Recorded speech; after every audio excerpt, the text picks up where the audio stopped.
Hello, everybody. How's everybody doing? Hope everybody's doing all right. See if I can fix my camera a little bit. Is everybody doing good? Everybody ready for the weekend? Thursday night live stream. A little bit late. I fell asleep on the couch. I was tired. Been working hard today. Sorry about that. But here I am. I made it. I'm here. So. Oh, how are you doing, Brad? I see you here again every weekend or every week or is this the weekend? Ain't the weekend yet, is it? Wishful thinking. Hoping it's the weekend. It's not the weekend. I gotta drive all the way to Stewart's Draft tomorrow. Like 3.5 hours. No. 3 hours in the car just driving. Just driving. I guess it's my fault for doing bed bugs all over the state of Virginia.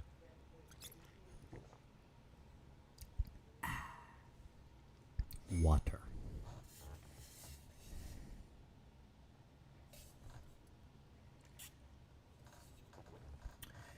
So as we wait for more people to come in here, let's look over some Reddit questions. Anybody want to look some Reddit questions? So, this is maybe fourth time I've done this. For those that are wondering, I was banned from the bedbug Reddit. Got, 24, nearly 25 years of experience killing bedbugs, trying to give people advice on what to do, and apparently my advice wasn't welcome. So we're going to answer Reddit questions because this is a segment I like to call Ask Reddit or Ask Jason or whatever you want to call it. But we're going to go look at Reddit and we're going to answer Reddit questions because I'm not allowed to type there. I'm not allowed to answer Reddit questions there. So, we're just going to do it here. So let's see here. There we go. We got the Reddit up, got it loaded. And we're going to go down through and we're going to answer some Reddit questions for like maybe the first 10, 15 minutes tonight. So let's see. Hello, everybody. If you like the video, like it, subscribe, all that good stuff. Give me a thumbs up, like this. Hit the thumbs up. Hit the thumbs down if you don't like it, whatever. Let me know how you feel. I like people. Let me know how they feel. So let's see here. Let's go down and look. All right. So this is somebody asking if this is a bed bug. So is anybody here in the live chat? You guys, you're here every week. Like Brad, a lot of people are here every week. What do you think that is? Do you think that's a bed bug? What do you guys think? Let's see if the chat has an answer. Does that look like a bed bug? Now, let's take a look here at what a bed bug actually looks like.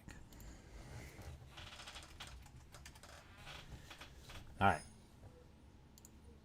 So there's some pictures of bed bugs. What Google says bed bugs look like. All right. That's a pretty good one right there. That's what bed bugs look like. So let's go over here and look at the Reddit picture. Is that a bed bug? That doesn't look like a bed bug to me. If we put them side by side, let's do this. Like that. Now, you have the bed bug right here. And then, or what they think is a bed bug. And you look over here at these pictures over here. And that's not a bed bug, is it? So the answer is no, that's not a bed bug. Brad's right. Nope, it's not a bed bug. So that's not a bed bug. All right. So let's go down. That's to Clerk Outrageous 9207 on Reddit. That is not a bed bug. If they're watching. I don't know if they're watching. Some people have watched. Some people are like, oh my, you answered my Reddit question on your live stream. So that's what we're going to do. So let's scroll down here. This says help. So I guess they think this is a bed bug as well. Let's see. Let's look closer. That does not look like a bed bug to me either. It's really small. It doesn't appear to be a bed bug, even though it is orange and reddish color, like bed bugs typically are, like the little red brown color or whatever. But when they're that small, they're usually like a translucent brown, like almost tan color. So let's look at that. Let's look at our reference. Let's look at Google again, and see what they say. All right. So if you look at this picture right here, this is a pretty good picture. Let's look at that one. You've got all these different fade. Now that's a really, really, really red one. So they're kind of tall, tiny, at these letters up here, I guess, is reference. But when they are full grown like this, they kind of look like the size of an apple seed, almost about the size of an apple seed. I believe this is actually too small to be a bed bug. I'm pretty sure this is not a bed bug. No, it's not a carpet beetle either. Too small to be a carpet beetle as well. So I'm pretty sure that's not a bed bug. So far, we're batting 0 for 2. So far, no bed bug pictures. So let's go back here. Scroll down. Let's see what this person has said. Somebody has actually answered this one. Let's see. What have they said? Oh, it's just a moderator. Yeah, they're no good over there. All right. So let's scroll down and see what else we've got here. There's some adverts. All right. Keep scrolling. Oh, now that is bed bugs right there. That's bed bugs. It says, please tell me those are normal bugs. Yeah, they are normal bed bugs. Those are bed bugs. So if you see here, this is actually taking on looks like a bed frame piece of wood. These are actually not bed bugs here. These appear to be casings. So bed bugs will shed their skin as they grow older, as they reach different instar phases. So when a bug sheds its skin, that's called passing on to a new instar. Lots of bugs have instar phases. Cockroaches have instars. Bed bugs have instars. Stink bugs have an instar phase. So basically, they look the exact same when they're little. It's just as they grow, they shed their skin, but they look the same as they did when they were little. They're just bigger. And so as they grow in size, they need to make room, so they shed their old exoskeleton. That's what this is. These here, right here, these are white. These are eggs. This is a little baby bed bug. I don't know how easy that is to see on the screen here. But let's see. Let's go and see if I got any better pictures. All right, see. And the black. You see all the black? It kind of looks like somebody has held a ballpoint pen up to the wood, and it's kind of bled into the wood. That's bed bug poop, or their droppings or whatever. And this white, these are clusters of bed bug eggs. And so that's probably a view from underneath the bed. And then there's a bed bug right there. So all of these pictures here are absolutely bed bugs. So if you've got stuff like this on your bed, then I'm sorry to say, those actually are bed bug pictures. Actually very, very high resolution, really good bed bug pictures. So let's see. Let's see what this person has said. Okay. For 5 years, I've been dealing with bed bugs, and they still keep coming back. I've done everything. I'm so tired. I feel so sick. I just want to burn everything. I have PTSD from these little appleseed-looking pests. I've done everything I could. I've used isopropyl alcohol. I've steamed. I've thrown everything away. I've deep cleaned my apartments for years. They'll disappear, then come back over and over again. I've scrubbed the walls and the cracks and crevices with everything I have. They still come back. In October, I discovered diatomaceous earth, and it worked wonderfully. I dusted everything, my bed, my carpet, the walls, the cracks, the crevices, my drawers, my closet, everything. Okay, so this is what this person has said. I don't believe what they say. I don't believe what they're saying. Actually, what they said here, and what I've noticed right off the bat, is that it says they've gone with years without them, and then they come back.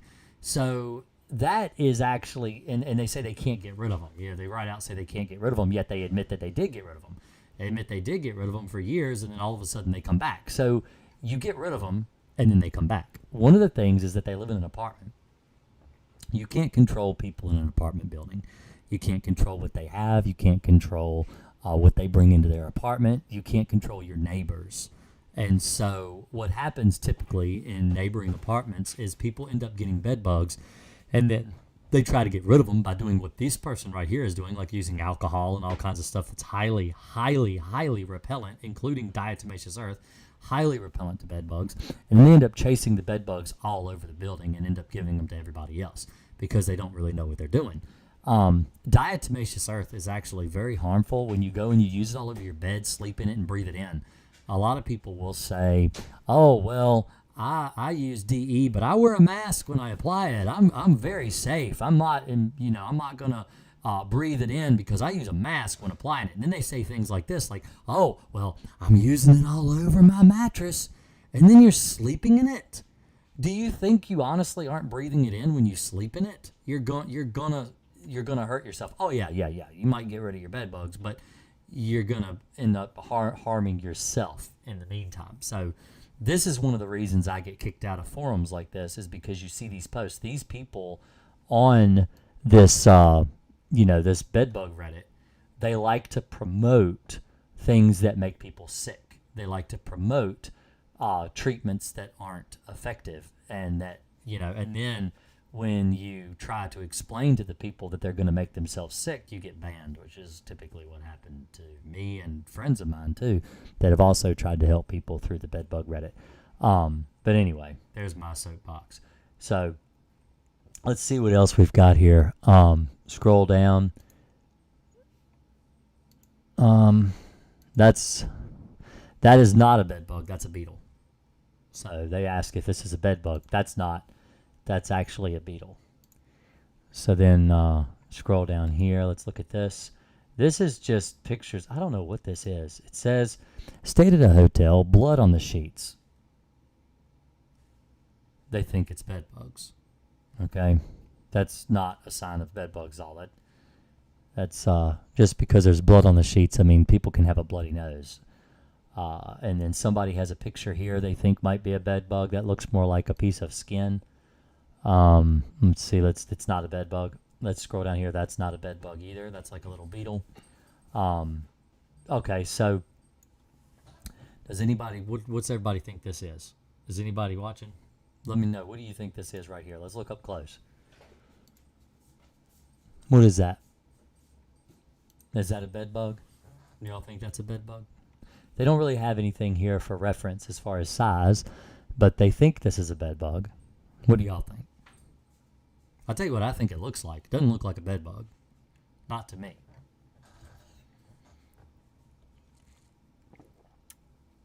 No, it's not a carpet beetle.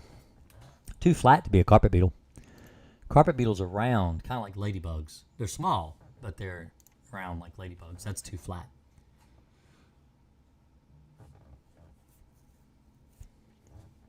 So I think this is actually a nymphal stage of a stink bug. I actually don't think this is a bed bug at all. I don't think it's a carpet beetle. I don't think it's a bed bug. Carpet beetles, let's look at what a carpet beetle looks like. All right, so let's put this over here like we did before. And let's look at carpet beetles. So a carpet beetle is round. See how they're round? Like a ladybug. See? It's a beetle. So beetles are round. They've got that divided carapace or however it's pronounced on their back. And I'm pretty sure it's not a carpet beetle, or maybe the picture is just not very good quality. But when you turn it over, it just doesn't, to me, it doesn't look like a carpet beetle. But maybe the picture is just the poor quality. Maybe it is a carpet beetle. I don't think so. Because this is what carpet beetles look like. This is what the carpet beetles look like that I see in my line of work. This is a lot what they look like this. Actually, more like this tan, this real light one right here. Let's see if we can bring this over here like this. These are the most common ones I see, maybe like this right here. But you see how it's round, like a beetle, like a ladybug. If you've ever seen a ladybug, they're curved on the top, like a beetle, because beetles are curved. They have that really hard exoskeleton. So, anyway, so that's going to be it for Reddit. We'll go ahead and turn that off. Let's get the phones open. If anybody wants to ask any questions, they're welcome to give me a call. Let me see if I can get it to open up.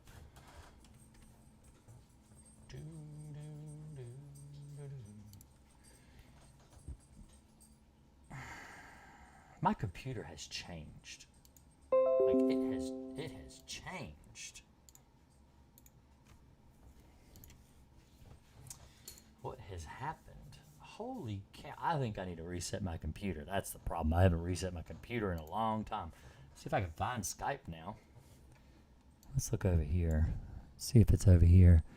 Got my Discord over here. I've been looking at Discord all day. You know what? I forgot to tell people on Discord that I'm live. Let me do that. Live now. At everyone. And then https://www.youtube.com/green Akers PC/LIVE. There we go. Send now. Over 300 people on Discord. Just got a message that I'm live. Been live for 20 minutes and forgot to post on Discord. Love is Weird says, hi, how do you get rid of ladybugs? You burn the house down. No, I'm just kidding. You just treat around windows, doors. Ladybugs typically swarm in the fall if they're Asian lady beetles specifically. They swarm in the fall in order to hibernate in your home. And so what you need to do is you need to treat around all the windows, doors, cracks, and crevices all around the exterior of the house, and it will take care of those. There are pesticides for the use of the Asian lady beetle, and so you need to look at your label and make sure, because not all pesticides will actually kill them. They're a very waxy coating on their body that repels chemicals, so you want to make sure you get the right pesticide. But yeah, it's not that hard to get rid of them. It's actually very easy. They will still get in the house, but they'll be dead all over the place. So you scoop them up and throw them away. So that's what happens. That's what I usually tell people. I'm like, hey, if you're trying to get rid of ladybugs, then you need to understand that they are going to come in. Even though you've sprayed, they do come in. It's just you find dead ones instead of live ones. But usually around the fall, typically after the first frost, that's when you'll want to treat for ladybugs, because they usually swarm in the fall to come in for hibernation. Here, they usually come in around the there's Skype right there. They usually come in around the like October, November. Like I said, depending strictly on the frost date. So usually the first warm day that comes after the first frost is usually what I have found that they like to come in. So anybody that has called, that has tried to call, you're welcome to try to call back. I'm sorry, my Skype wasn't on.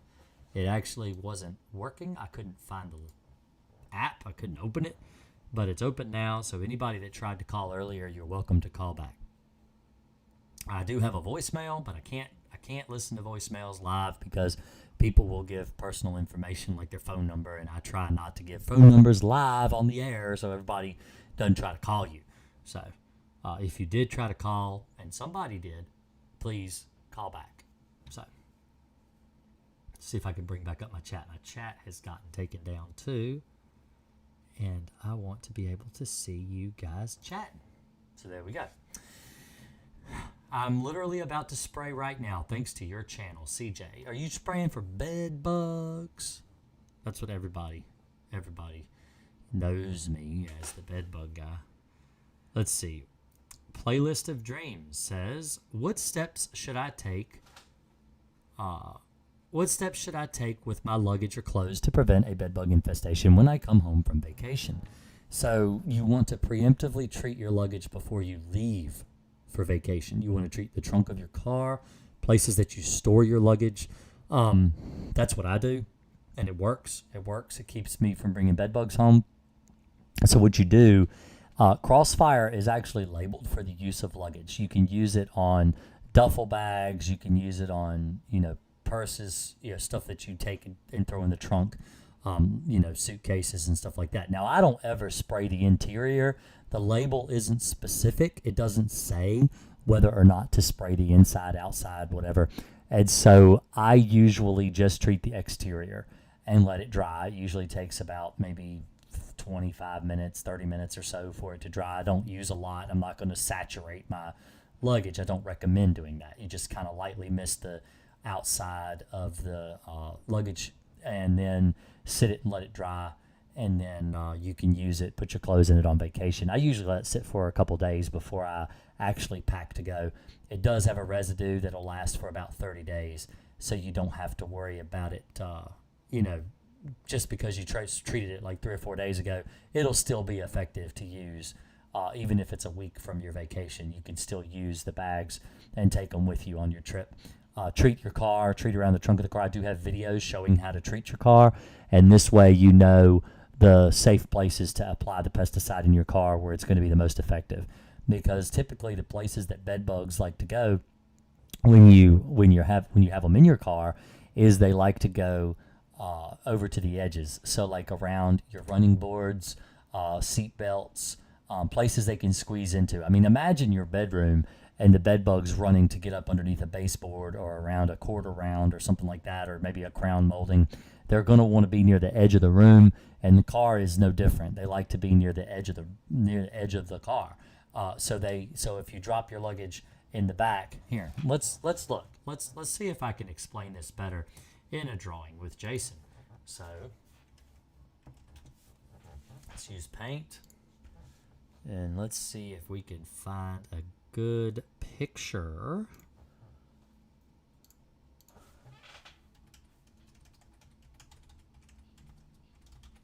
Because I've never actually done this. I think this would be a good idea. Let's see. You can look with me. Why don't you look in Google with me? We'll all look together. So let's see. If we go to images. All right. So the interior of a car. Do we have a top down? I mean, this is okay, I guess. This picture's okay. Let's see. It would be nice to have like a general overall map, because I like to show the trunk and everything, but everybody wants to know what they drive. Let's see here.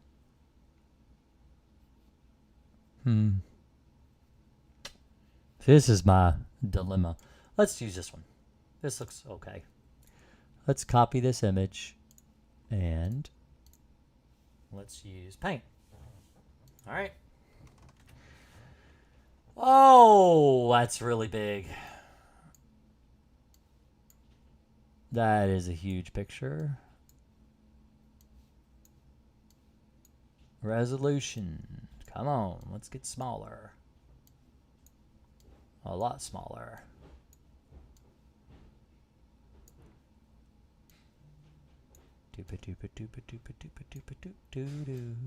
All right. So maybe this will be some help to some people. Let's talk about the places you want to treat in your car to kill bed bugs, because this is something not very many people will talk about. So now this is a car. This is just a regular interior of a car. So the places you want to target with Crossfire in your car. Let's use blue. Since this is a red car, we're going to use blue. I tell you what, let's use green, because it's green Akers, right? Let's use green. So let's do a line tool, and we're going to go with this size. All right. So the places, now you're not going to, now a lot of people want to go in here and just spray everything. That is not the correct way to treat your car. That's not the place that the bed bugs are going to want to be. Let's say your child gets in from school and they may have a bed bug on their backpack. They sit in here, they put their seatbelt on, they throw their backpack on the side of the chair. And the bed bug, where is it going to go? Like, let's say the backpack is here. Let's draw a little circle and claim that the bed bug is right. That's where the backpack is, okay? Well, it's not going to color in, is it?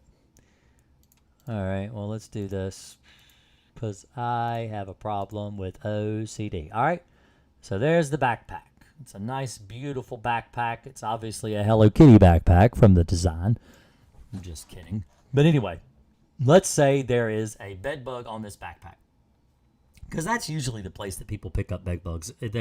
They'll hang their backpack, whether it's in a divider or in a locker, and all the lockers are shared on one wall. And so it's common for bed bugs to get on a backpack and hitchhike with a child home from school. So let's say you pick up your child at school. They throw their backpack on the chair. Where are the bed bugs going to go? All right, they're going to crawl. They're going to go into this little crack right here, where the seats kind of clamshell together right there. So like if you pull this little lever right here, the chair is going to fold down, okay? In that crack that forms right there where the chair kind of does this, that's where the bed bugs like to retreat to. So that's a place you want to treat. You want to spray in that crack.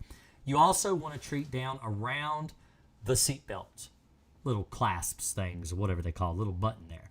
the seat kind of comes together there and creates a seam.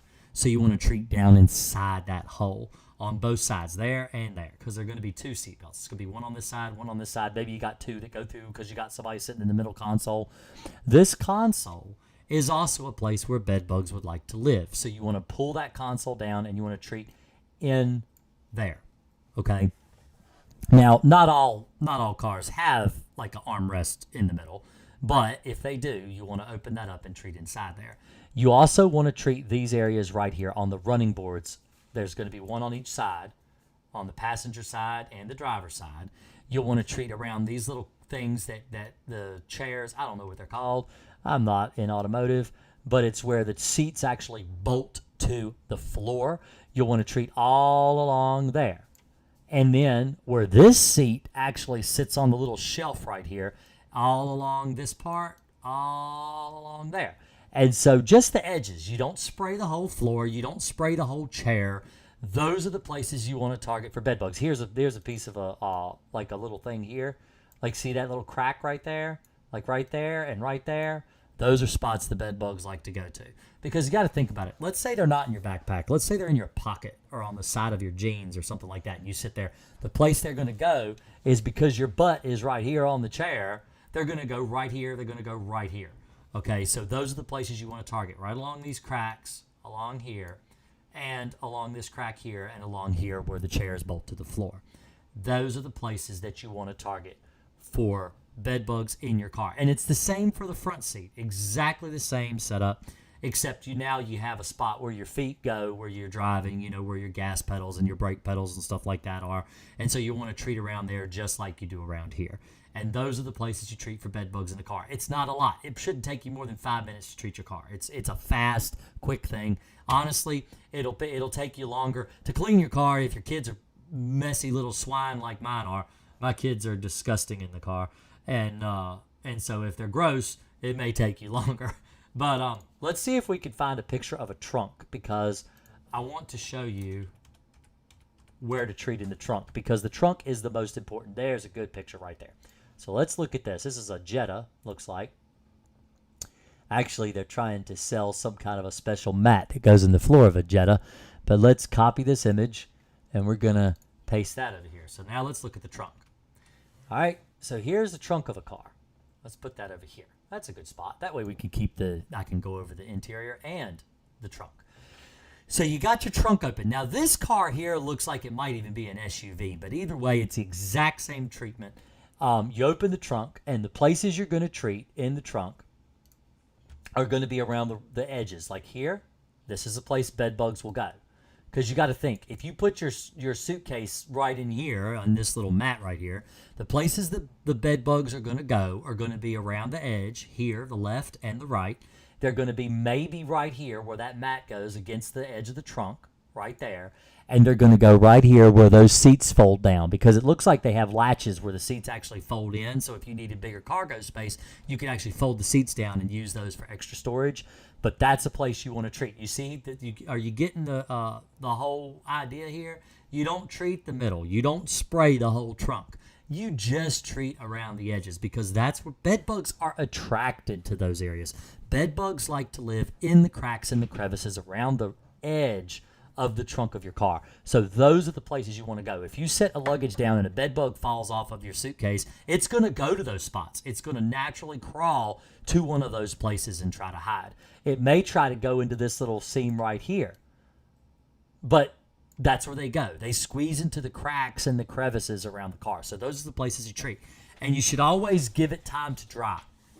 You don't want to just go and put your stuff right in your car after you treat. Let it dry, give it some time, leave the trunk open, let it air out, and then put your stuff in the trunk and use your car. Always give adequate time for the chemical to dry before using your vehicle after applying a pesticide. But that's it. That's as simple as it is. It's not hard. Like I said, it takes me less than 5 minutes to treat an entire car. Sorry, I got the hiccups. I ate pizza tonight. Pizza always gives me the hiccups. But anyway, hopefully this has explained how to treat the interior of a car, and that will answer questions for people that want to go on vacation and are worried about putting bed bugs in their car. Is it okay to use a aerosol can of Crossfire for the car luggage? Yeah, that's fine. I mean, if you want to do that. Now, aerosols do not last as long as mixes do. You're not going to get the residual that you get from actually mixing the concentrate and doing it on your own, and actually spraying it as a concentrated form. Now, if you're using the mix will work, but the aerosol can will only work for a very limited time, maybe a week, maybe 2 weeks, and you're going to need to reapply, and it gets rather expensive when you're talking about the cans of aerosol and having to constantly buy more cans of aerosol. So I don't recommend Crossfire in the aerosol form. When people have problems getting rid of bed bugs with Crossfire, most of the time it's because they're using the aerosol. The aerosol is not as effective. So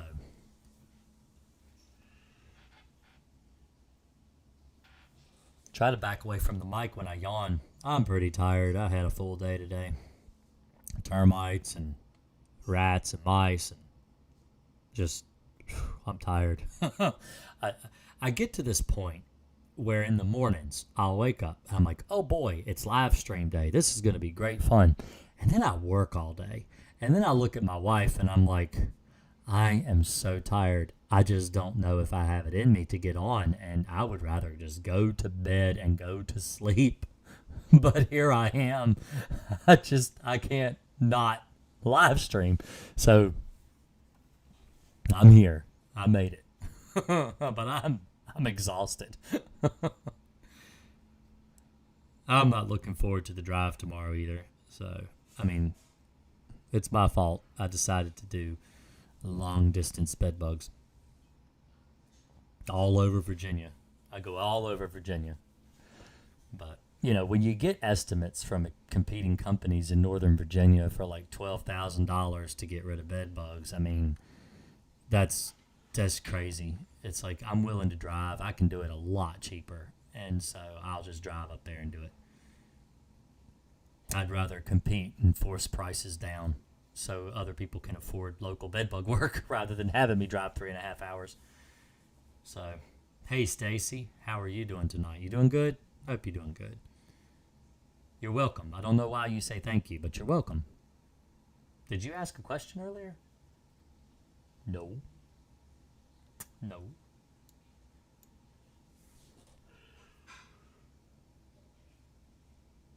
Oh, one more thing. Sorry. No, don't say sorry. Ask as many questions as you want. There ain't nobody else in here asking questions anyway. Someone's got to ask questions. One more thing. Do you put your clothes in the dryer as soon as you get home from a vacation? All right. So if you go in a hotel room, or you go into an Airbnb or a VRBO or wherever you decide to stay, you should check your beds. You should check the furniture. You should check and make sure there's no bed bugs where you're staying.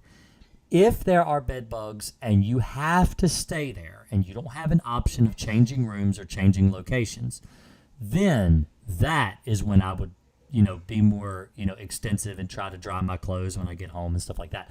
When I go on vacation, I insist on changing rooms if I find bed bugs in a hotel. I insist on getting a new location. I'm not going to stay in a place that's infested with bugs.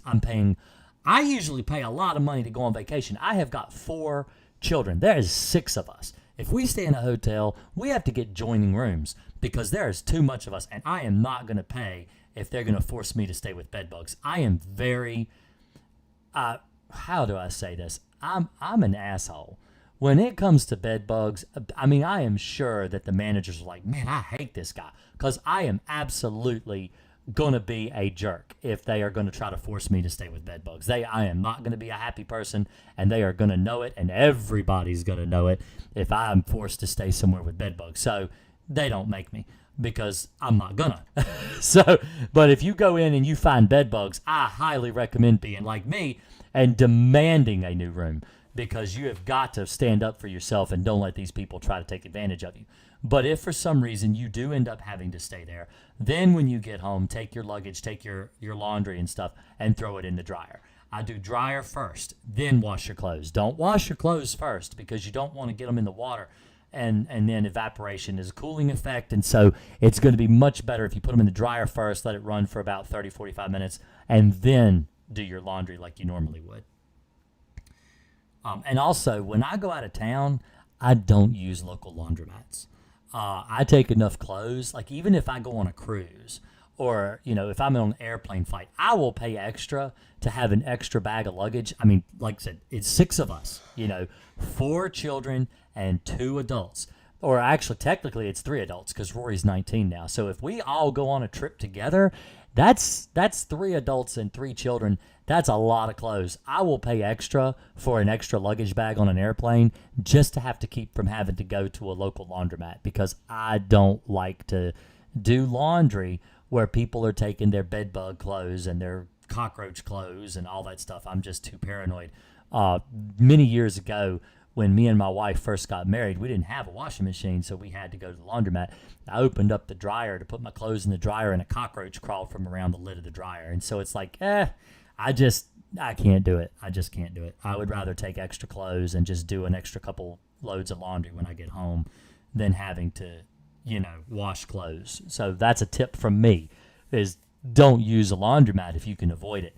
I know sometimes with bed bugs, you kind of have to use a laundromat, especially if you got a lot of sheets or a comforter or something like that. You may have to use a heavy-duty machine, but just understand what you're getting into when you use local laundromats.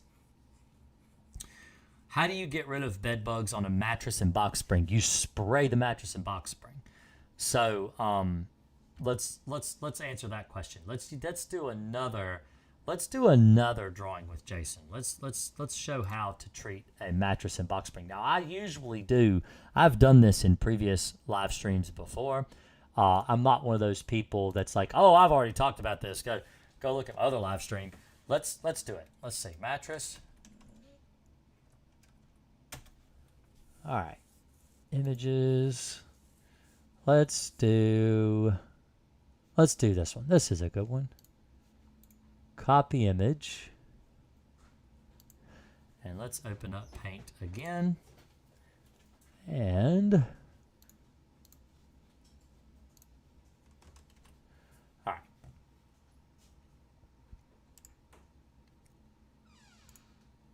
That's the wrong screen, can you tell? All right. So let's do this mattress. So how would we treat a mattress for bed bugs? Now, this is not as extensive as like a box spring. I'm going to show a box spring too, but let's start with the mattress. The places you want to treat on a mattress, and let's use green again, because green Akers, right? Are the seams around the edges here, here, here, and here. And no, you don't have to spray the whole thing, just like with the car. You don't have to. You want to do the bottom seam, which is here. You see that little bubble there? It goes all the way around all 4 sides. So you treat all 4 sides of that seam as well. That's where you treat on the mattress. Now, this mattress has little buttons all along the top. So that means, yep, you have to treat that and that and that and that and that. And all of those little indents, you need to treat every single one of those. And if they are like that on the bottom, you got to do the bottom too. And so that's how you treat a mattress for bed bugs. Now, if you want to do a box spring, let's see if we can find a box spring here. Box spring. All right. So, I don't really have a very good picture. I'll tell you what, let's use this one. That's stupid. Can I just copy that picture right there? Let's see, copy image. Let's see if I can use this little small resolution piece of crap picture. All right. Let's put it here. Make it big like that. That's good enough, right? You guys get an idea. All right, so this is the foundation, or a box spring. Some people call them foundations. Some people call them box spring. They don't have any inner springs in them, so technically it's not a box spring. But this is going to give you an idea of what to do. So you take your box spring and you're going to treat around the edges here, here. Now this is an open picture, so it's showing you what it looks like on the inside of the box spring. So what you're going to do on the inside of your box spring is you're going to turn your box spring upside down. So now you've got that piece of felt that's on. There's a mosquito on my monitor. I hate those things. I want to kill him because I kill bugs for a living, and I want to kill the mosquito because I hate them. Okay, but anyway, he's going to die eventually. So let's see. Now, you turn it upside down, and you want to treat around all of these framework inside the box spring. So what you do is you open that piece of felt on the bottom of the box spring. If I can find a picture, let's see if we can find a picture of the underside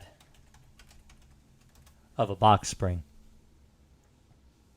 All right, here, let's use this one. Let's see if we can use this one. Where is it? He's sleeping good, isn't he? Look at him. He's all relaxing. Let's see. That's not really good either. Oh, let's see. Let's do images. See if we can find one here to look at. Oh, there's a good one. I think somebody's probably treating the bed for let's see, copy image. Let's use this picture. I think somebody's trying to treat their box spring for bed bugs. That's what I think. All right, let's copy this image and paste that. That's a real good one. All right, so this is a better picture of the box spring. So they're actually asking people on Reddit how to repair their broken box spring. There's that mosquito. I got him. Ha ha ha. All right, I killed a mosquito. All right, so this is the underside of your box spring. They have removed the piece of black felt. Sometimes it's black, sometimes it's gray, sometimes it's white. You take that off, all right? And on the box spring, you'll want to treat this area here where all those staples are that were holding that piece of felt. You want to treat that all around the whole four corners of that box spring, okay? And we're going to go all the way off the page because I know that thing goes all the way down to there. All right? And you'll want to treat especially in these little cracks right here. See these where the wood joins? You want to almost soak those areas. You want the chemical to soak between those boards because they're only nailed together. So there's a crack there, and the bed bugs will burrow between those boards. So you want to make sure that you treat in those boards on that box spring on both sides really well, even up on this side here, see? And you can peel this piece of fabric open and treat all up underneath this piece of fabric, all along here, all the way around, all four sides. You also want to treat these supports. See these supports all the way inside here? You want to go all the way around the whole end and just spray all up inside the box spring as thoroughly as you possibly can. And then, just like I showed, let's go way back here. On this, see how it's got these bubble seams? Box springs have those too. So you want to treat around the seams of the bubble seam on the box spring as well. And then put the bed back together, let it dry, put your sheets on that night and sleep on it. Don't be afraid to sleep on a bed you've treated for bed bugs. As long as you've allowed the adequate time for it to dry, it won't bother you. If you're using Crossfire, I recommend using Crossfire. Those are the directions I'm given. Now Crossfire still got the hiccups. Let's see. Let me show you what Crossfire looks like, okay? Let's go to my YouTube channel. This is the best way to find it. All right, this is my YouTube channel. See, I'm live right now. All right, you're on my live video, right? Let's go there. Crossfire. Oh my goodness. All right, so scroll down. All right, this is the video. See, there's the chat. There's Jennifer Lego typing right there. She's my admin. All right, that's what you're watching right now. So let's go down here. We'll click the More button right here under the description. Scroll down, and then there's a link to the Amazon store right here. It says up-to-date pesticide we use here. There's also a direct link to Crossfire, but let's go to this link instead. Let's go there to make sure this link actually works, and there it is right there. Scroll down. And then you got bedbug supplies right here. That's what Crossfire looks like, that bottle. All right, click that link, and there's Crossfire. There it is right there. Okay, that's what it looks like. That's Crossfire. Right now, it's $39.89 a bottle. That's it. Let me post that. I think I can post that. Let's see. I think you post to right here, I think is the actual link. I think. Let's see. See if that works. Yep, that's the link. All right, let me post that in the chat. This is where, there you go. That's a link to Crossfire. So, and that's where I keep all of the links. And yes, I do make a commission from everything sold in my store. I mean, I don't sell this stuff out of the back of my car. You know, I'm not selling this stuff. Amazon is. I'm just giving you a place where you can find it and get a hold of it. So, but that's where you find it. That's the easiest place to find it. Now, you don't have to buy it from Amazon. So let me show you another way you can get a hold of it. Let's say that you're not watching my live stream, which you should every week. In fact, you should go ahead and subscribe while you're here so you can get every video live when I do any video, when I upload a video or whatever. Because I just did a review on a Chapman sprayer right here, which, spoiler alert, they're fantastic. They're really great. But let's say you're on the chat. Let's say you're on my latest video. Okay? Let's not watch an ad. All right, let's say you're on my latest video and you click the more link down here. There is a direct link to Crossfire right here, a pesticide link. This is not Amazon. This is a different link. This will take you to domyown.com. Now, look at the difference in the price. See, that's expensive. $47.98. You can save $10 if you just buy it on Amazon. All right, there are other links. There are other places you can find Crossfire. That's an actual pesticide distributor right there. So that's another place you can find it. When I buy Crossfire, I buy it by the gallon. That's what I get. That's a $340 jug. That's freaking expensive. I actually need to buy one because I'm about out. But anyway, that's how you get Crossfire. That's where you buy it. That's where I buy it. So, what do you do with the extra spray you have? I have a 1 gallon with 13 ounces solution that I have a lot left. So what most people do is they just save it and reuse it in a couple weeks. Now, I have to tell you what the label says. The label says to use it within 24 hours of mixing, but others have told me that it works just fine to wait a couple weeks and use the rest of it. That's what people have told me they do. I'm not saying you should, because, you know, I have to tell you to follow your label. The label's the law. See? The label is the law. Put it on all my videos. But not everybody follows the label.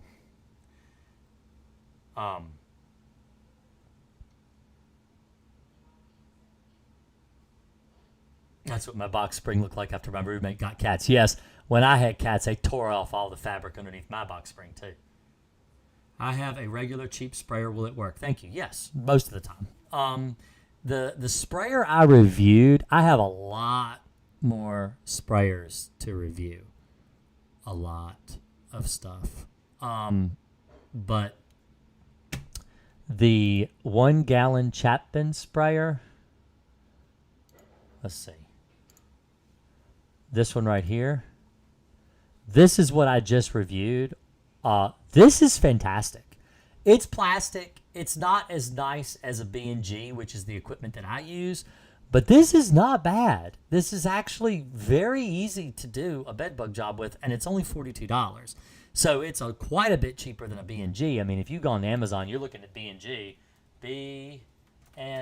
sprayer. See, a B&G is $384. That's really expensive. Most people cannot afford that, or $379 or whatever. You know, that's what a B&G costs. That's what I use as professional. I mean, I've had the same tank for 8 years, but you can buy this. This is actually very adequate. This is a good sprayer. I mean, if I weren't an exterminator and this is what I had to, I would absolutely buy one of these and use it. It's a very good quality piece of equipment for a do-it-yourself type thing. Why are you there? I'm getting a pencil. You're getting a pencil or a pen? A pen, sorry.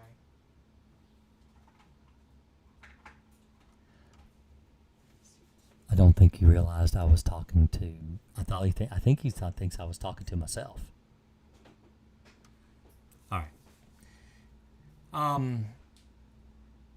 Hi. I was asking above about a trick to remove the glue left out by the sticky white pad under the bed leg and sofa legs. There's something wrong with your sound. I'm not sure what that question is. How to remove sticky stuff. I'm not sure what you're asking. Glue? I'm not sure. Is my sound bad? Because I have one person that says my sound is not very good. If my sound is not good, I would like to know that my sound is bad. So, because I can adjust my sound, I can adjust it, I can turn it up or down.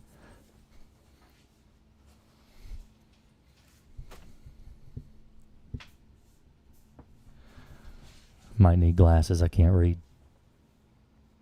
Kenju. It's fantastic, made of plastic. Are there also microchips? Here and there. I guess you could say the sprayer is a small wonder. Let's see, do the 1-2 combo on those bed bugs, crossfire and microplastics. I mean, you can use a metal sprayer. I recommend a B&G. You don't have to use a plastic sprayer at all. Most people can't afford a $380 piece of professional equipment. So I review different ones to see if I would use it if I had the choice. So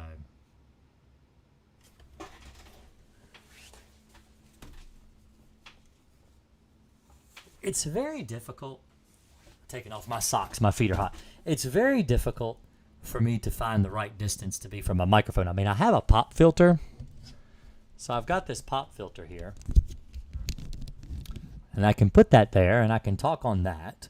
And that sometimes helps, but it diffuses the sound a little bit and it's not so loud, but it also covers my face. It's like, ooh, I'm hiding.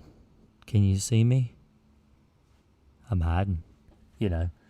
And so I'm really trying to make the sound as good as possible. If I put the mic up where I'm actually comfortable, it's a weird, like I'm talking in a tunnel. I'm hoping to get myself a decent area to chat in and actually get myself a little bit of a studio so I can do this a little better. Is Bug MD okay to use? Bug MD is crap. Don't use that stuff. Oh, yeah, it's absolutely affected when I turn my face, Jennifer. If I turn my face away from this microphone, it's not going to be nearly as full volume sound. Now, I do not get the reference. I mean, it's fantastic, made of plastic. I get that reference. So, I get some of your references, Kenju. It's just been ages. I'm a very pop culture kind of person. I know a lot of pop culture.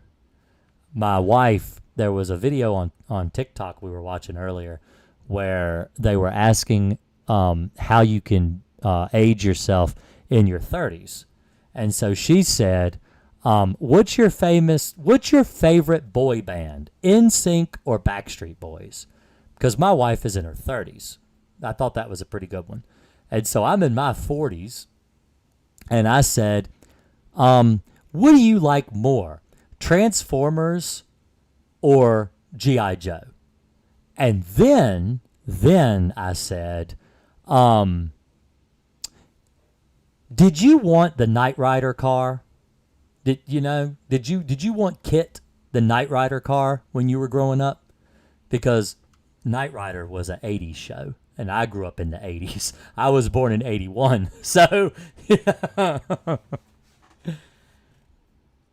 yeah. But see, the problem is if I put it too far away and then I use it, I just don't feel like it's a Blue Yeti. It's supposed to be a really good microphone. It is not that good of a microphone. I'm not impressed. I'm actually thinking of getting myself a soundboard to make the sound better, because I'm not impressed with the Blue Yeti at all. Not with the type of sound I'm getting out of this one. Eddie, love your show. I'm glad. That's great. Oh.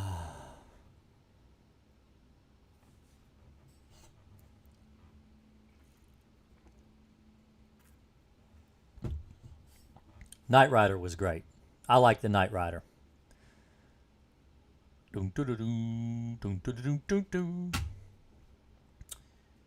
I wanted that car. Growing up, I wanted kit.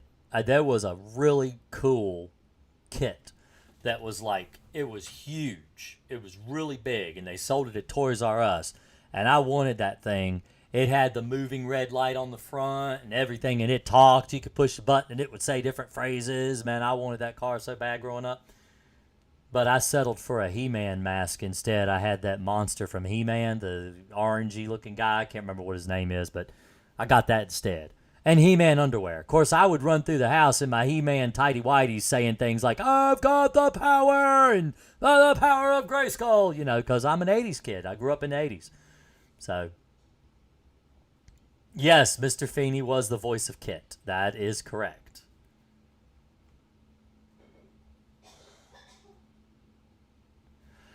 Oh my. I'm the only person in my house that even knows what the Knight Rider is. I'm the only person in my house that knows who Teddy Ruxpin is. And I have a Teddy Ruxpin doll from the 80s in my bedroom sitting on top of my my dresser. So come to watch the Bedbug Guy because my brother always likes to watch your streams. Cool. Well, tell your brother I said hello. Hello, brother.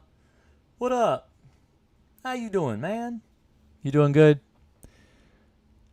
So,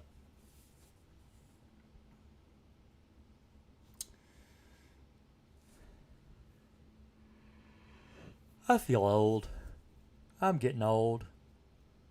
The stuff I grew up, it's weird how you think back on your memories, and it's some of them, it's like you just did it, like yesterday, but you were like 3 or 4 years old. And other things you have to be reminded of. So it's like, it's crazy how that works. It feels like yesterday, but I'm 42. It was like nearly 40 years ago, 38, 39 years ago. It's a long time ago. But I remember it like it was yesterday. But yeah, I like the Knight Rider. I used to watch the Knight Rider. My son upstairs, Rory, the 19-year-old, the one that had to get a pen, had to come and get a pen. He was like, "What's the Knight Rider?" And I said, the Knight Rider, the Hoff, David Hasselhoff. He's the Knight Rider."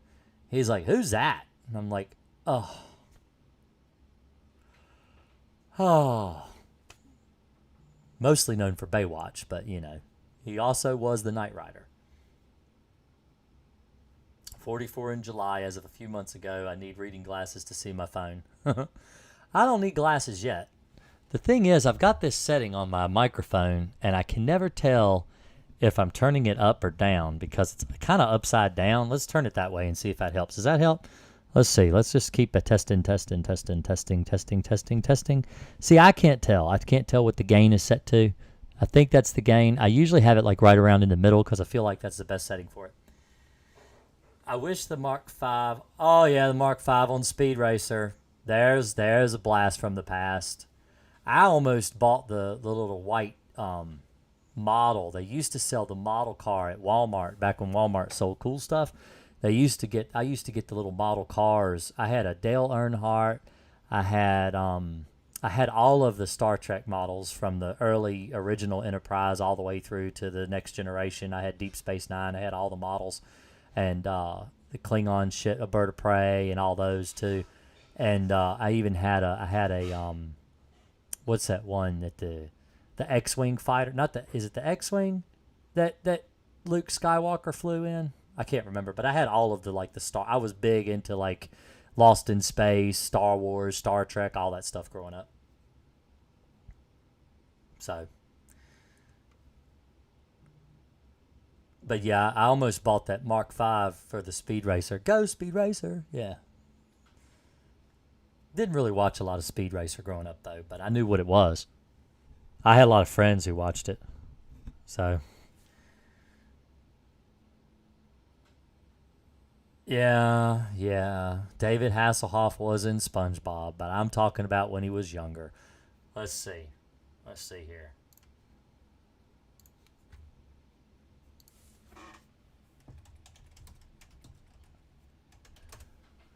Now, that's the car. That's David Hasselhoff when he was the Knight Rider. You talk about young. He was young, But there's the car, and that light would go back and forth on the front, and that was the car. 1982. I was 1 year old when this show came out. It had 4 seasons, and it's a Camaro. It's like a Firebird. I think it's a Firebird, but that's the original car right there. That's the one I wanted, and they had a toy. Let me see, the Knight Rider toy car. Let's see, I think it looked kind of like one of these. I think, but it was vintage. Let me see, vintage. Because toys I grew up with are now considered vintage. I think it was this one right here that I wanted. It was a pretty good sized car though. I remember it was big, but then I was also a little kid, so everything seemed big to me. Um, but yeah, see, it come with a little Knight Rider figure. But that's what I wanted growing up. That's what I wanted. I also wanted a Teddy Ruxpin doll, and I didn't get it until I was in my 30s. So anyway, let's see. They should have done a Knight Rider versus Airwolf episode. See, Airwolf I never saw. Let me look at Airwolf. Let me see. What is Airwolf? Oh, I never watched that. I never watched that one. But I didn't watch MASH either. I didn't like MASH. Yeah, I didn't watch Airwolf. Care Bears, yeah, I know Care Bears, Care Bear Cousins, all that stuff. Strawberry Shortcake, Rainbow Bright. What's some other stuff from childhood? Let's see. But that was, yeah, I was older. I was already in school by that point, so I didn't watch a lot of those shows. My sisters did growing up because they were still at home. But no, I never saw Airwolf. Never watched it.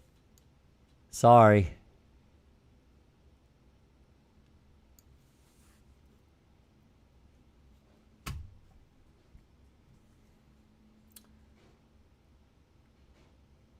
Hello, Ramona. I've read all your books when I was in elementary school. Do you have curly hair? Smurfs was good. La la la la la la. Gargamel. Gargamel he was misunderstood. He was really a good guy. He just wanted a snack. I'll tell you one that a lot of people don't know about is Snorks. The Snorks, which are like the Smurfs but underwater. I watched that growing up. Let's see, what's another one? The Jetsons. Man, in fact, I named my Roomba. I have a Roomba. I named it Rosie.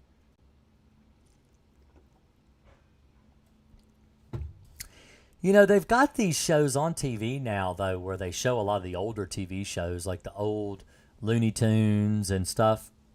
There is a market out there for the old stuff.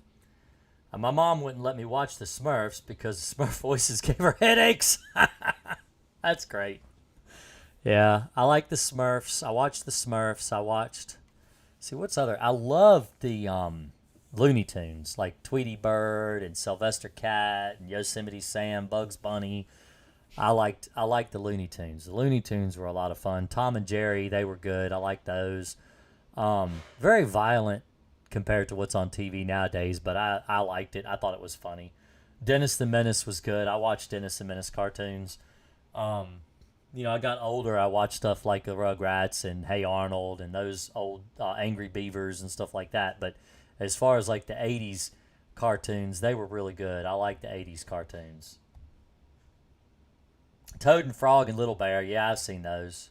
My brother loved Little Bear. My youngest, my oldest son, he liked Little Bear. Little Bear was pretty good. And then you had like Nickelodeon Face from Nickelodeon and all the Nick Jr. stuff that my brother grew up on. Barney the Dinosaur, that was one that used to come on.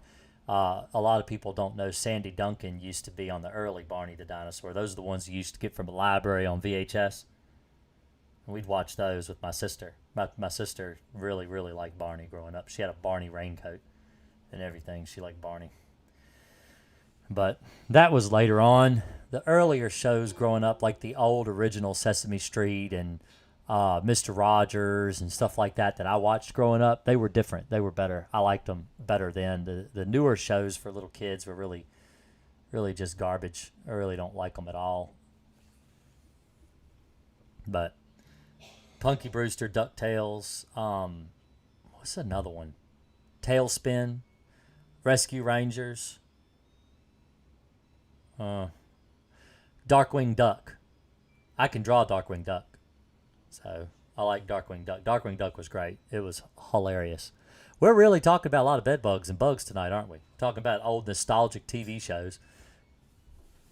If y'all want to talk about bugs, we can talk about bugs. We don't have to talk about TV I grew up watching. I got 22 people in here. Must like talking about old TV. So, Rory, come here. What? That is a good experience. All right, so my oldest cartoons I watched were things like Teddy Ruxpin, G.I. Joe, Transformers, and Ninja Turtles. Okay, so Rory, Yeah. what's your favorite cartoon growing up? He's 19. Probably Wild Kratts. Wild Kratts. What else? Popeye, Tom and Jerry. Popeye and Tom and Jerry are old like me, though. Yeah, I watched a lot of old stuff. You got to project your voice because they can't hear you.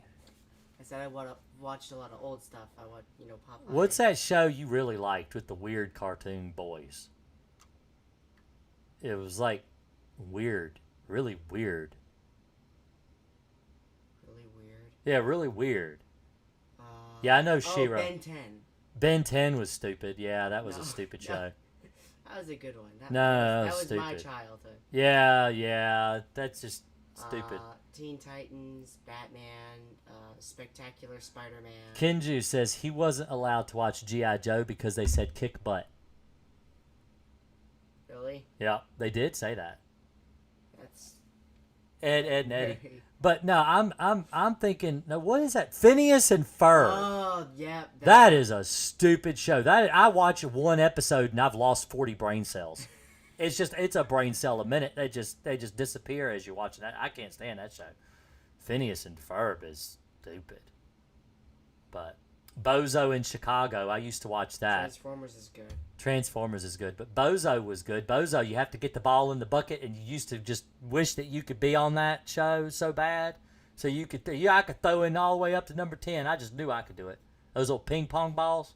Never really watched Pokemon. Did you watch Teletubbies? No, never watched Teletubbies. No. No. Bugs Bunny. Yeah, Bugs Bunny. Bugs Bunny's Daffy good. Duck. Yeah, Daffy's great. Duck season and Wabbit season. Mhm. Yeah. Pokemon. Didn't really watch a lot of that.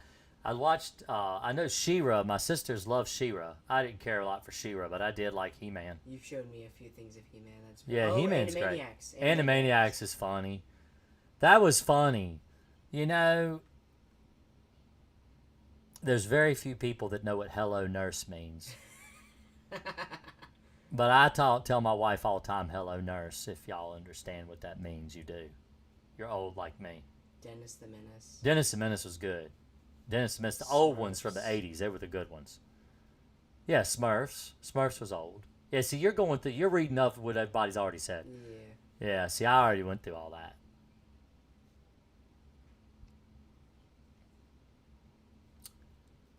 So, Franklin.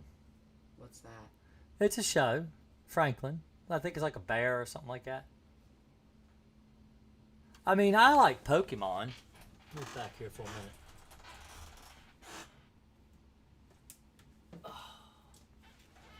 I got this. But I also have... I'll show you what I got. Let's see here. It's pretty cool. Just changed the battery in this game the other day. I've got I got this Game Boy Advance. So it's got this little like that. But I have, let's see here. I was just playing these games the other day. I like old games. I'm a very old game kind of person. I got this one.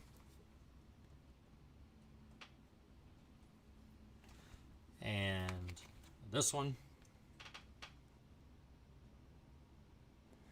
I'm not waiting for the camera to. This one. But I also had the originals. Red and blue. Gold and silver. Crystal. So yeah. But I have. This is a good one. This is a good one. That's really fun. Ruby and Sapphire version of Pokemon Pinball. Pretty fun. This was my mom's until my son got a hold of it. And he broke it. But I'm getting a new shell to replace this one. Fix it. But I like older games, like original Game Boys and yeah. I mean, Emerald's like nearly like $350, $400. But over there, honestly, my prized possession when it comes to classic video games is, I showed it a couple weeks ago, is my Earthbound for Super Nintendo. That's my favorite. That's my favorite video game. I've got Earthbound, Final Fantasy 2 and 3, and Chrono Trigger for the Super Nintendo. They're my favorite games. They're like absolute best games. But I have the original Game Boy versions of Red and Blue and Gold and Silver and Crystal, but I think I sold Gold and Crystal years ago.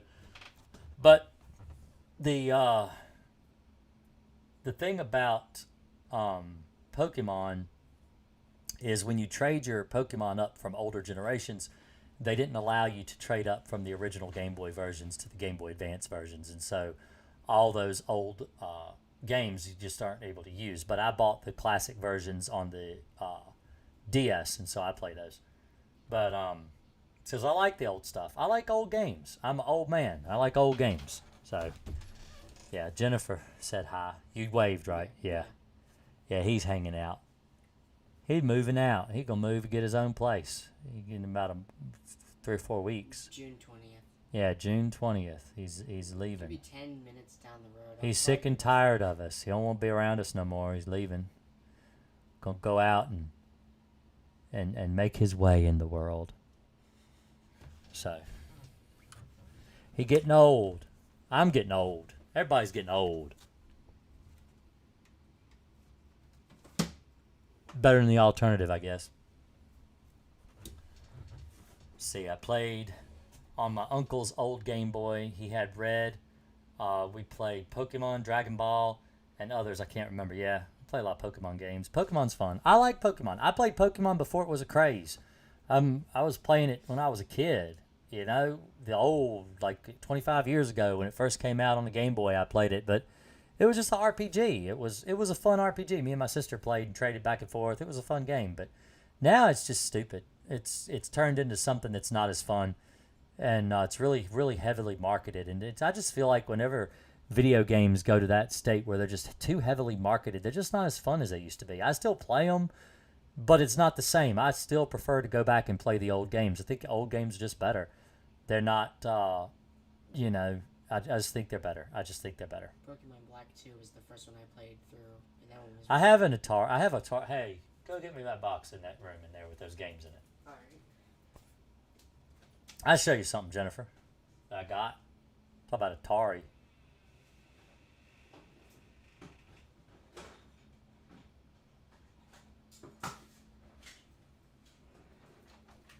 Let me show you something. I'm a gamer, okay? I'm an old gamer. I like old games. Oh, I've got this. See, I got the original boxes and everything, because I have to save all that stuff. I've got my original StarCraft books, those. It's not in here. The Atari? Yeah. Is it in here? No. Not. I got this. Old Nintendo games. I got my DS boxes in it. You got this right here. It's a little box, a little yellow box. Well, that's okay, but it's a little yellow box that was in here. I thought it was in this box, but apparently it's not. Oh, there's my plug though. That's for the We could talk about bugs. We really can talk about bugs. If you want to talk about bugs, we can. But I've got this old box because I've got this original game. I've got this game. This is one of my favorite Pokemon games right here. Is Platinum. I have that. That's a great game. So this is not what I wanted though. Oh well. Here, just put the lid on it, put it back. But I've been alive for 42 years. So, but I do have some Atari games. That's what I was going to show you, but they're somewhere hidden around here. My Atari is back at my dad's house, though. But I like Atari. I like Breakout, Space Invaders, Arkanoid, Donkey Kong. I used to play Donkey Kong all the time. I love Donkey Kong for the Atari, and so yeah, I still have the box. I have all I save all of my boxes because I collect them. I like them. Now the only boxes I don't have. I don't have the box for my Earthbound game because honestly, so I bought Earthbound at Kmart. It was on a discount shelf for $16 because the box was damaged. So it just had the cartridge and it was wrapped up in cellophane around the strategy guide because Earthbound came with a strategy guide with the scratch and sniff stickers and everything in it. And it was just wrapped up in cellophane. And so it wasn't even like in the original box that it came with. So I got, that's Warcraft 3. That ain't that big a deal. I got that. It's a good game, though. It's okay. But yeah. But yeah, I've got the box for it and everything, Liz. I'm a collector. I keep all my stuff. I don't throw the stuff away because I collect it. I keep it really well because I like to take good care of my stuff. I don't like to throw the boxes away. My wife says, you got all these I got a whole bin of old video game boxes that I keep under my bed upstairs in my bedroom. And, I mean, I could easily take my games and put them into boxes and sell them, but I don't like to sell them. I like to play them. I go back and play the old ones. I have the original gold Zelda box that, all right, I might get teared up here, but my mother died 10 years ago. And I've got the old original Zelda, Legend of Zelda for NES. I still play it just because it's got her save file on it from '85. So it's just, it's one of those things where I like to go back and play my old games and relive being a child again. So, but yeah, I have, let me see, is it in this door? Oh, I'll show you what I got. It's pretty cool. You talk about, do I still play World of Warcraft? Game of the year. Game of the year. World of Warcraft.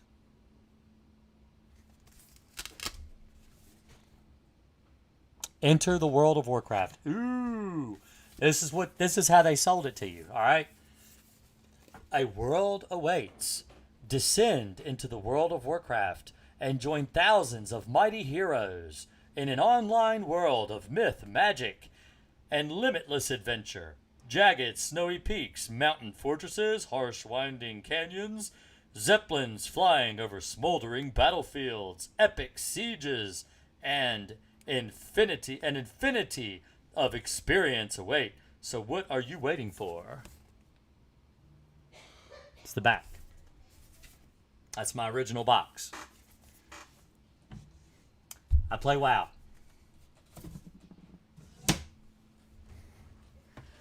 I still play WoW. I've been playing the Mist of Pandaria remix lately with my wife, but I play Classic too. I like World of Warcraft. I play World of Warcraft. I'm a nerd. We need to play some this weekend. Huh? We need to play some this weekend. Oh yeah. Yeah, we'll play. We'll play some. So. I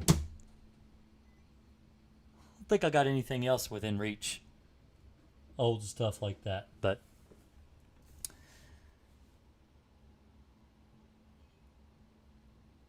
yeah, RuneScape was good. Old school RuneScape's good. I used to play it at the library. So when I lived with my ex-wife, I used to go down to the library all the time and research and stuff and play. I used to play RuneScape on the library computer. It was pretty fun. I liked it because it's a browser game. You could play in the browser. You just had to go to the website and log in, and you could play. I played RuneScape all the time. But the oldest MMO I've ever played was EverQuest, and I played EverQuest Online Adventures for the PlayStation, a PS2, and then I played Final Fantasy 11 for years. I have a max tune on Final Fantasy 11. I played that for a really long time, and then I went and moved over to World of Warcraft during the Leroy Jenkins thing when they came out with that video, which was hilarious. So I started playing WoW, and I've played that ever since, and now I'm 42 and I still play WoW. I played vanilla WoW, canceled during BC because I didn't like the idea of my gear being made obsolete, but apparently that's just what they all do now. And so and then I picked it back up during the Lich King Cataclysm conversion. I used to play Lich King a lot on private servers, and then I moved over and played on the retail servers, and played, and then I've played Kata all the way through until now. But I don't care for the latest edition of the game. I like the older stuff. Mist wasn't bad. I know a lot of people give it a lot of flack because of pandas, but I actually think it was one of the better expansions compared to anything newer. I just think all the new stuff is crap. So I know what Zork is. We had Zork. I played Diablo 2, Maniac Mansion. I'll tell you what really was good, and a lot of people don't know about it. It's like a hidden gem. Was Gabriel Knight. Gabriel Knight was some really good games. I like games point and click, try to figure out the puzzles. Sam and Max Hit the Road was really good. Day of the Tentacle, which of course was a sequel to Maniac Mansion. I played a lot of the original RTSs, like the old StarCraft, Warcraft 2, Warcraft 3. I played Command and Conquer. A lot of the Doom, original Doom, Wolfenstein 3D. And a lot of the point and click stuff I really liked growing up. King's Quest, I love King's Quest games. I've played all the King's Quest ones, beat them all. I think they're all just fantastic. Space Quest is pretty hard, but Sierra games, I used to play all the Sierra games and the LucasArts. What is it? All of the what is it? The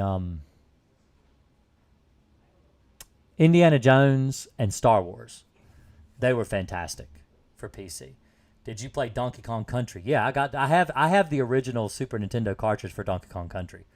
So I love that game. That game's really good. I actually used to play that with my wife when she was little. So I've known my wife since she was 7 years old.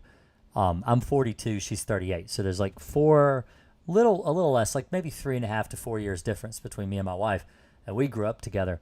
And we used to play Donkey Kong Country together. Mario 64.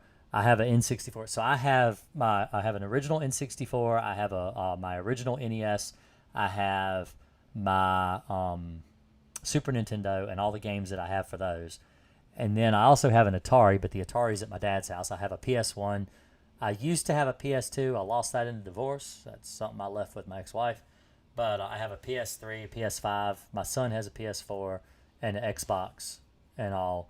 But honestly, when it comes to game consoles, I'd still prefer my old Super Nintendo to anything. I think they just had the best games. Even when you compare them to like Mario and GoldenEye and stuff like that from the N64 era, I still think the original Super Nintendo games were just really, really good. Super Mario World was really good. Let's see. Of course, all the Final Fantasy games were on the Super Nintendo. They were just fantastic until they had their exclusives with PlayStation, and then I started playing them on there, like Final Fantasy VII and all those. I played all those. But Donkey Kong Country will make you throw your controller through the window, especially the minecart levels. They get so frustrating. But I used to play those a lot growing up, and you just go outside and play because it just gets too frustrating. You can't play. It's too frustrating. So, but anyway. I ought to do a game night. Play one night, maybe. Probably not Thursdays because everybody expects a bedbug show on Thursdays, but I might pick up maybe a Monday night or a Tuesday night or something and play a game. If you follow me over on Twitch, which it's twitch.tv/greenacrespc. If you follow me over there, more than likely I'll just stream a game on Twitch. I'm not going to stream a game on YouTube because I've got YouTube set up to save all the VODs, and gaming isn't really what my channel's about. So I don't. I wouldn't stream games on YouTube, but I would stream them over on Twitch if someone was interested in watching me play. I didn't like Punch Out. I'll tell you, I like the Dizzy games. Dizzy games were pretty good. They were weird. And then what was a couple of the original Tetris was really good. I like Tetris. I like competitive puzzle games like Tetris and Yoshi's Cookie and stuff like that. I like Dr. Mario. My wife and I still to this day play Dr. Mario all the time. So that's actually I could turn my live stream off and go play Dr. Mario right now. You want to play Dr. Mario? Huh? Yeah. See, she'll play Dr. Mario. I asked her. She said, yeah, that sounds fun. So, but it's been an hour and a half. And so I am going to log off, and I will see you guys next week. Y'all have a great night. I appreciate everybody that showed up. But I'm going to get on off of here. It's pretty late anyway. It's 11:30. I should probably just go to bed, honestly. I need to get up in the morning, long trip, kill some bed bugs. So y'all have a great one. I will see you next time.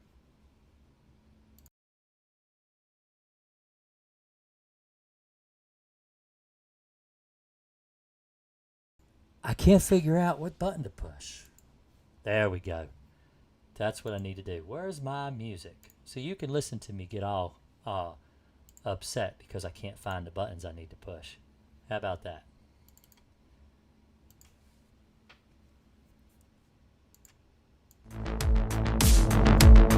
There we go.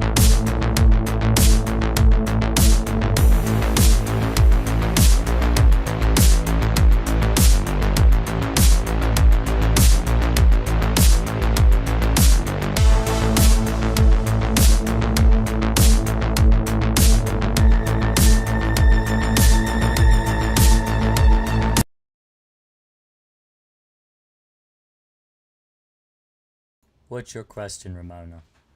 I see you've been here for a while. What's your question?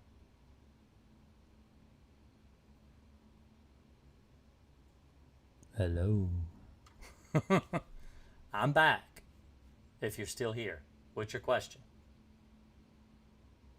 Because I know we were talking about games and old TV shows, but you can ask anytime. What's your question, Ramona?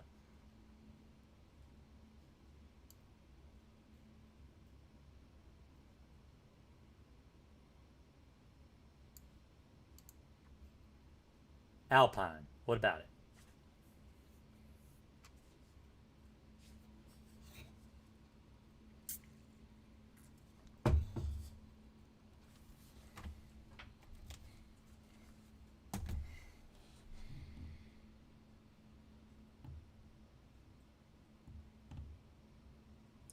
Okay, ask a question.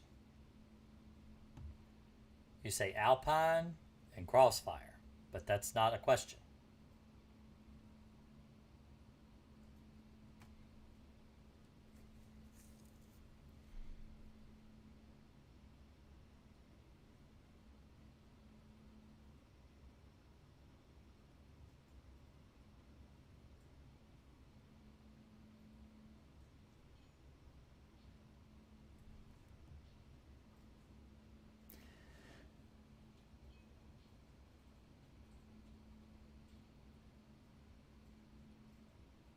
You don't.